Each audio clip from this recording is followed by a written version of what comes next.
안녕하세요 여러분, 밤새 잘 주무셨습니까? 7월 10일 수요일 오전입니다. 오늘도 하루를 시작하며 우리에게 주신 말씀 붙잡고 주님과 동행하는 축복의 하루 함께 보내시기 바랍니다. 오늘 우리에게 주신 말씀은 예레미야 4장입니다. 1절로부터 4절까지의 말씀 제가 봉독해 올리겠습니다. 여호와께서 이르시되 이스라엘아, 내가 돌아오려거든 내게로 돌아오라.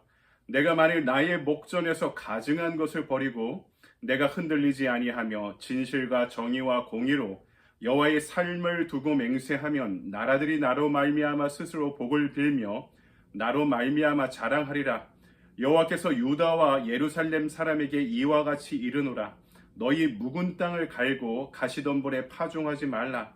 유다인과 예루살렘 주민아, 너희는 스스로 할례를 행하여 너희 마음 가죽을 베고 나 여호와께 속하라. 그리하지 아니하면 너희 악행으로 말미암아 나의 분노가 불같이 일어나 사르리니 그것을 끌 자가 없으리라. 아멘. 주님의 말씀입니다. 주님께 감사드립니다. 이 아침에 우리에게 주신 말씀 가지고 너희 묵은 땅을 갈아엎으라 라는 제목으로 말씀을 증거하도록 하겠습니다. 시골에서 목회할 때 사택 옆에 땅을 조금 갈아서 밭농사를 지은 적이 있습니다. 시골에서 목회하려면 시골 사람으로 살아야 된다라는 어떤 신념이 있었기 때문이죠. 그래서 교인들이 농사할 때는 항상 모내기 할 때, 그리고 가을에 추수할 때, 가을거지 할 때는 항상 교인 가정의 농사에는 참여했던 기억이 납니다. 그리고 경운기로 스스로 밭을 갈아본 경험도 있고요.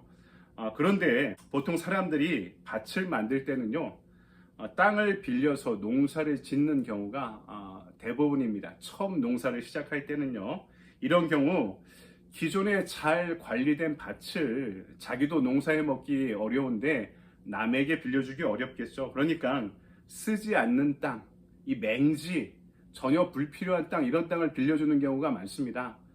자풀이 너무나 많이 자라고 있는 이런 땅을 시골에서도 묵은 땅이라고 부릅니다. 이런 땅은 농사 짓기가 참 힘들어요. 처음부터 돌을 다 골라내야죠. 그리고 풀을 다 깎아야 되고 다 뒤집어 엎어야 됩니다. 그리고 개간하는 데서 그치지 않고요, 거름도 흠뻑 줘서 미생물이 잘 자랄 수 있는 이 땅의 환경을 잘 만들어줘야죠. 이럴 경우에 다른 밭에 비해서, 다른 땅에 비해서 수배의 노력과 시간이 소요되어야지만 비로소 이제 밭농사가 시작되는 것입니다. 그래서 어르신들만 살고 있는 농촌 지역에서는요, 이런 묵은 땅은 아무도 손대지 않는 맹지가 되어버립니다. 지금 예레미야가 우리에게 이야기해 주는 게, 이런 묵은 땅은 기경해야 된다라고 이야기하죠. 지금 멸망과 심판을 앞두고 있는 유다가 바로 묵은 땅과 같다는 것입니다. 오늘 3절 말씀, 여호와께서 유다와 예루살렘 사람에게 이와 같이 이르노라. 너희 묵은 땅을 갈고 가시덤불에 파종하지 말라.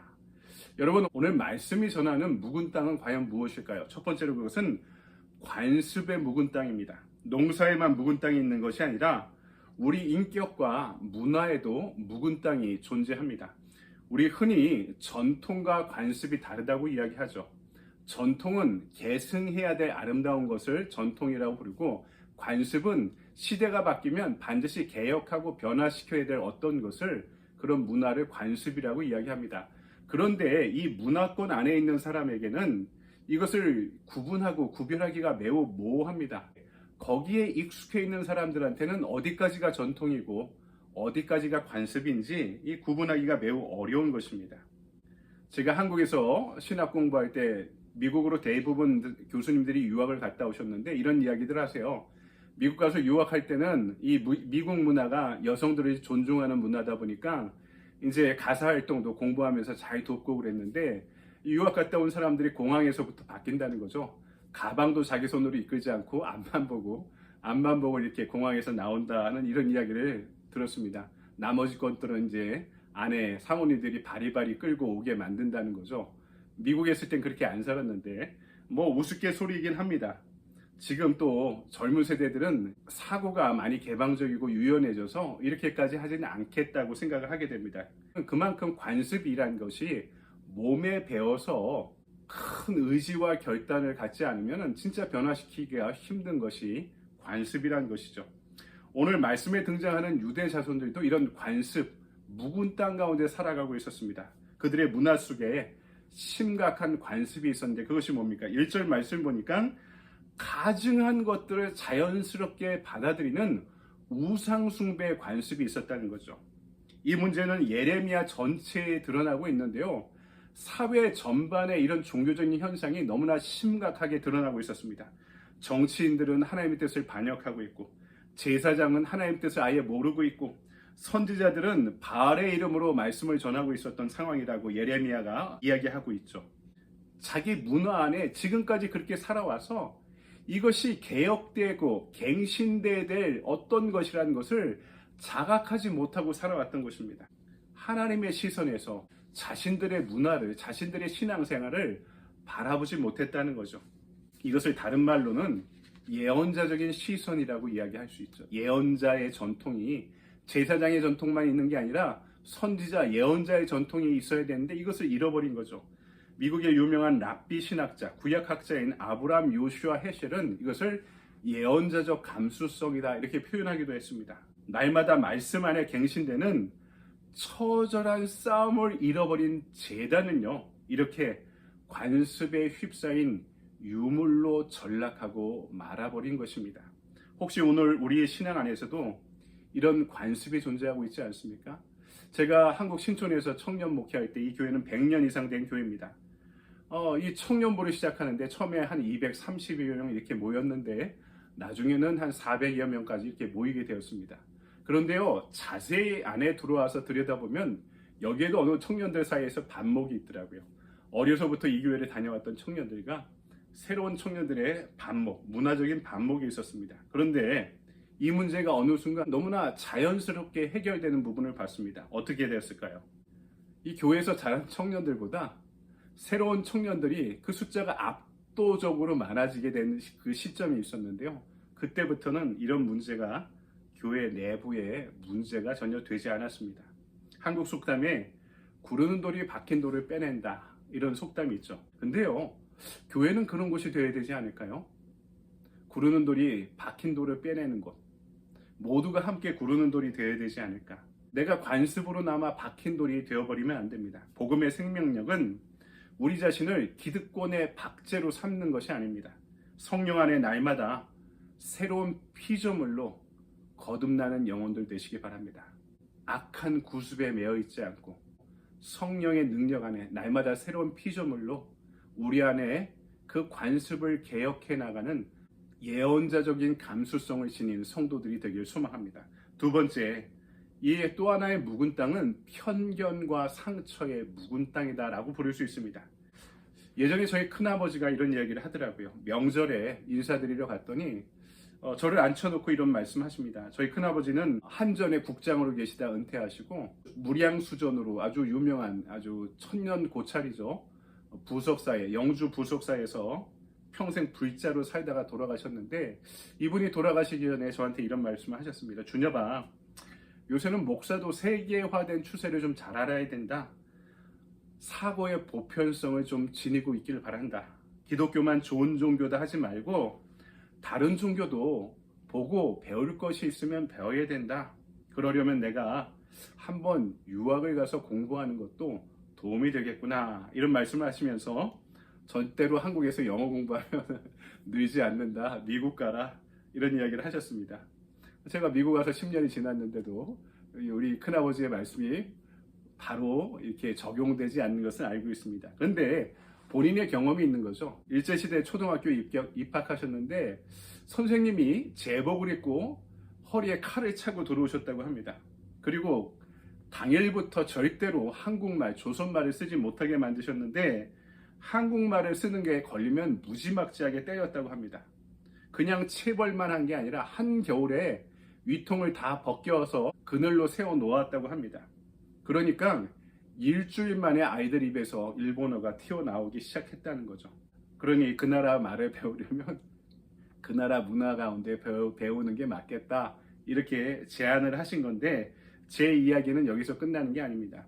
그렇게 교육을 받으니까 평생 저희 큰아버지 입에서 일본 놈이라는 말이 끝나지 않았던 거죠. 왜냐하면 선생이 제복을 입고 칼을 차고 수업 시간에 들어와서 인격 없이 아이들을 가르쳤던 그 선생님한테 배웠던 경험 때문에 교사가 선생님이 아니라 선생놈으로 평생을 기억되게 되었던 것입니다.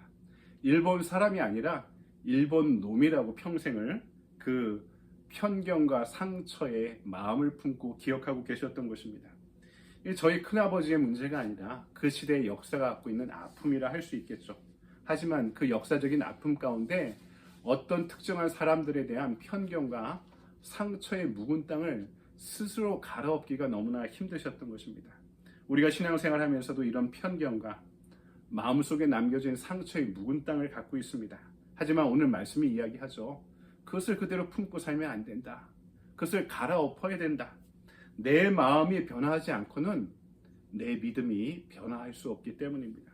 특별히 신앙생활 하면서 사람들과의 관계에서 얻은 어떤 선입견과 상처, 이것을 해결하지 못하면 내 영혼의 묵은 땅이 되어서 나 자신에게 지속적으로 부정적인 영향을 끼칠 것이 분명합니다. 상처 입은 마음과 심령을 기경해야 됩니다. 갈아엎어야 됩니다. 예수님께서 친히 말씀하셨죠. 4가지 밭이 있는데 추수해야 할 땅은 어디입니까? 옥토밖에 없다는 거죠.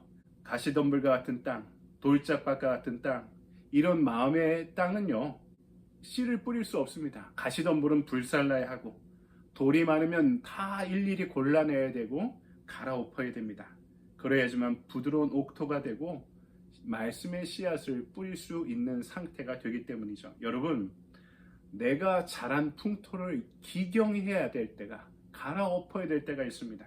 묵은 땅에 만족할 때 우리의 심령은 더 이상 성장하지 못합니다. 우리의 공동체는 관습에 사로잡히지 말아야 됩니다. 하나님께서 나를 인도하실 길에 내가 살아왔던 길을 맞추어 기경해야 됩니다.